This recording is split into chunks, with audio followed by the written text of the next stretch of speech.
Agenda rutin Kementerian Sosial setiap akhir bulan berjalan dan awal bulan yang berhubungan langsung dengan penerima manfaat KPM PKH, BPNT, dan PBI. Ada apa di tanggal 31 Oktober ini dan ada apa pada tanggal 1 besok? Apakah berkaitan dengan pencairan bansos PKH dan BPNT? Simak terus videonya hingga tuntas.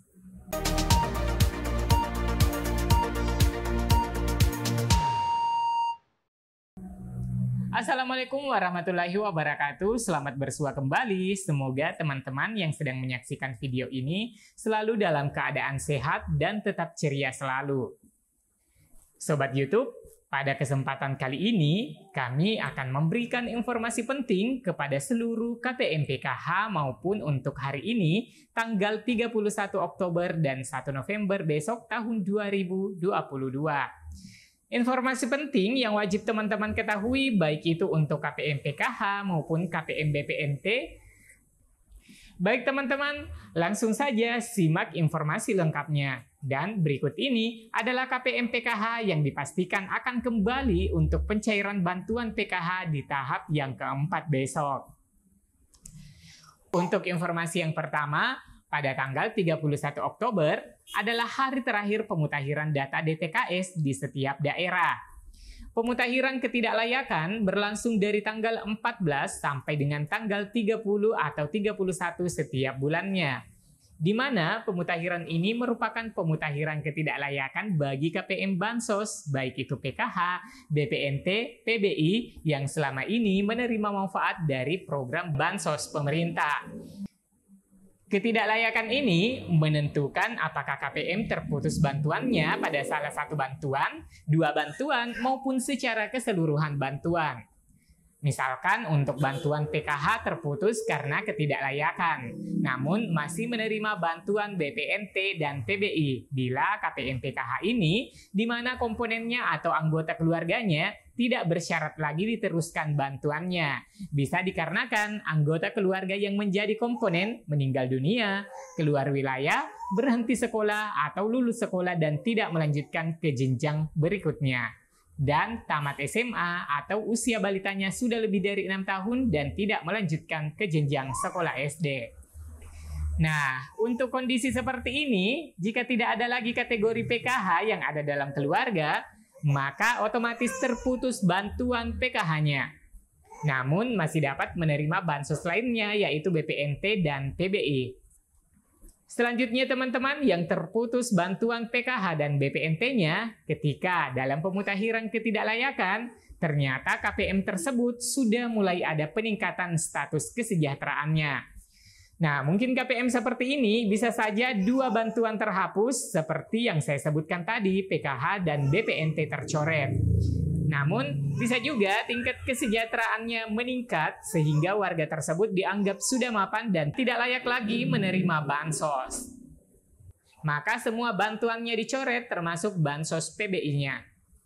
Nah, karena saat ini ada jutaan warga kurang beruntung yang juga membutuhkan bantuan, namun belum berkesempatan masuk menjadi KPM dikarenakan kuota terbatas pada setiap jenis bansos. Selanjutnya, KPM yang tercoret langsung dari semua bansos ketika bansos PBI ditidaklayakkan. Ini bisa penidaklayakan dari laporan pihak BPJS bahwa yang bersangkutan sebagai penerima bansos terdeteksi meninggal dunia atau berdasarkan sinkronisasi capil bahwa penduduk tersebut sudah meninggal dunia. Atau bisa juga karena proses verifikasi ketidaklayakan oleh sanggahan dari pemerintah desa bahwa warga tersebut sudah tidak layak menerima bansos dikarenakan beberapa hal. Seperti warga yang sudah mampu pindah domisili di luar kabupaten, menjadi peserta migran atau warga tersebut menolak menerima bansos. Selanjutnya adalah agenda 1 November 2022 adalah pengesahan hasil verifikasi ketidaklayakan maupun usulan dari pemerintah desa bagi warga yang membutuhkan akses bantuan. Nah, teman-teman, ini dari data 6NG sekabupaten direkapitulasi dan dibuatkan pengesahan dan ditandatangani oleh pemerintah daerah dan selanjutnya diusulkan ke pusat. sebagai hasil verifikasi ketidaklayakan dan juga usulan calon penerima bansos dari pemerintah desa. Selanjutnya, informasi penting mengenai pencairan PKH bagi KPM yang memenuhi syarat pada tahap keempat. Artinya, KPM ini lolos dari verifikasi ketidaklayakan karena pemerintah daerah masih menganggap KPM tersebut layak dikarenakan masih memenuhi syarat, yaitu sebagai warga miskin yang masih membutuhkan bantuan PKH dan juga persyaratan adanya kategori keluarga masih ada. Jadi teman-teman, untuk pencairan bantuan tahap 4 besok, yaitu bagi para KPM PKH yang masih mempunyai komponen di dalam keluarganya seperti komponen kesehatan, komponen pendidikan, dan komponen kesejahteraan sosial. Untuk komponen kesehatan meliputi anak usia dini dan ibu hamil. Teman-teman harus memahami komponen kesehatan pada keluarga PKH ya, yaitu yang dimaksud usia dini di sini adalah anak-anak yang belum sekolah formal dengan usia 6 tahun 0 bulan pada saat closing pusat. Jadi lewat dari 6 tahun 1 hari sudah tidak termasuk usia dini dalam keluarga PKH. Dan untuk ibu hamil itu ditanggung adalah kehamilan kedua saja. Jadi harus dipahami ya teman-teman.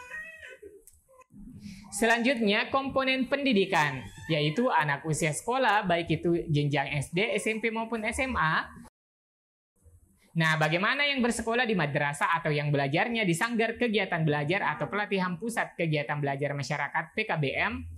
Nah, untuk komponen pendidikan di sini disebutkan SD sederajatnya seperti madrasah ibtidaiyah atau yang belajar pada paket A. Kemudian SMP sederajat yaitu madrasah sanawiyah atau yang belajar pada PKBM paket B. Selanjutnya SMA sederajat seperti madrasah aliyah dan PKBM paket C. Nah, mungkin teman-teman bertanya, apakah yang sekolah di pondok pesantren atau sekolah non formal termasuk dalam kategori pendidikan? Teman-teman harus memahami ini ya, yang termasuk komponen pendidikan pada keluarga PKH adalah sekolah yang terdaftar pada aplikasi Dapodik untuk sekolah di bawah naungan Kementerian Pendidikan Ristek dan aplikasi EMIS untuk madrasah di bawah naungan Kementerian Agama. Jadi teman-teman sudah memahaminya ya, hanya sekolah yang di bawah 2 naungan kementerian, yaitu Kementerian Pendidikan Riset dan Teknologi dan Kementerian Agama. Selanjutnya teman-teman, komponen PKH adalah komponen kesejahteraan sosial, yaitu meliputi penyandang disabilitas berat maupun lansia 60 tahun ke atas. Nah, teman-teman harus memahami di sini disabilitas yang dimaksud untuk PKH adalah disabilitas yang ada dalam keluarga, terdaftar sebagai anggota rumah tangga, dan jenis disabilitasnya adalah disabilitas berat, yaitu penyandang difabel yang tidak dapat beraktivitas tanpa bantuan orang di sekitarnya. Sedangkan lansia PKH adalah lansia yang ada dalam keluarga, jadi lansianya ada dalam kakak dan bukan sebagai lansia tunggal seperti orang tua maupun mertua yang ada dalam keluarga anaknya yang peserta PKH dan terdaftar dalam kartu keluarga. Kemudian, yang dipastikan akan kembali bantuannya di bantuan PKH tahap yang keempat adalah keluarga miskin atau rentan dalam artian masih kesulitan secara ekonomi dan masih tergolong sebagai keluarga tidak mampu. Dan hasil verifikasi online pada DTKS dan masih dinyatakan layak oleh pemerintah setempat maupun oleh pendamping sosial yang mendampingi keluarga penerima manfaat. Baik teman-teman, rasanya sudah kepanjangan informasinya ya. Waktunya saya undur diri. Terima kasih yang sudah menonton video ini hingga tuntas. Like dan share jika video ini bermanfaat. Bagi yang belum berlangganan berita dari channel PKH Reportase, langsung klik subscribe dan aktifkan lonceng notifikasinya. Dan sampai jumpa di video selanjutnya. Wassalamualaikum warahmatullahi wabarakatuh.